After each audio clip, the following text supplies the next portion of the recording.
लाडक्या बहिणींसाठी आता एक मोठी बातमी आहे। नियम डावलून लाभ घेणाऱ्या लाडक्या बहिणींनी लाभ न सोडल्यास सर्व पैशांची वसुली करण्यात येणार आहे। विशेष म्हणजे लाभ सोडण्यासाठी नवी व्यवस्था निर्माण केली जाणार आहे। लाडकीची नावं कशी वगळली जाणार, नाव न वगळल्यास कसे पैसे वसूल करणार, यावरचा हा रिपोर्ट।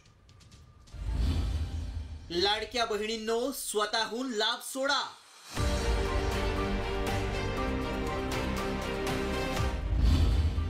लाभ नाही सोडला तर पैसे भरावे लागणार।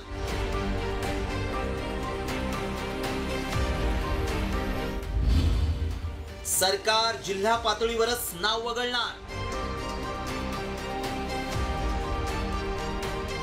नियमात बसत नसलेल्या लाडक्या बहिणींनी अर्ज मागे घ्यावे, अन्यथा दंडासहित पैसे वसुलीचे संकेत सरकारने दिले।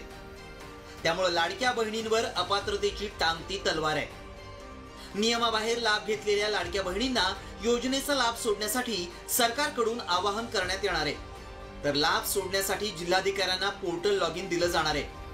त्या जिल्हा पातळीवरच लाडक्या बहिणींची नावं वगळण्याची सुविधा उपलब्ध करून दिली जाणार असल्याची माहिती समोर आली आहे। मात्र हा अर्ज मागे कसा घ्यावा पाहूया। लाभ सोडायचा असेल तर तालुक्यातील बालविकास प्रकल्प अधिकाऱ्याकडे लेखी अर्ज करावा। योजनेचा लाभ स्वतःहून सोडत असल्याचं लिहून द्यावं लागणार।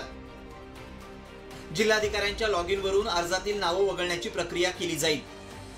स्वतःहून योजना नाकारलेले अर्ज लॉग इन वरून वगळण्याच्या जिल्हाधिकाऱ्यांना सूचना देण्यात आल्या। पुणे आणि धुळे जिल्ह्यात यापूर्वीच 2 लाडक्या बहिणींनी अर्ज मागे घेतलाय। केंद्र सरकारच्या गॅस सिलेंडरवरील सबसिडी सोडण्याबाबतच्या गिव्ह इट अप योजनेप्रमाणे लाडक्या बहिणींनाही योजनेचा लाभ सोडण्याचं आवाहन केलं जाणार आहे।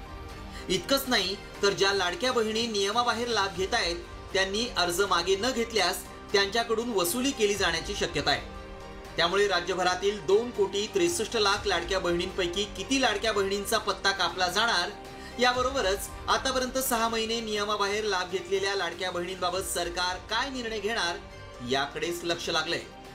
Bureau report.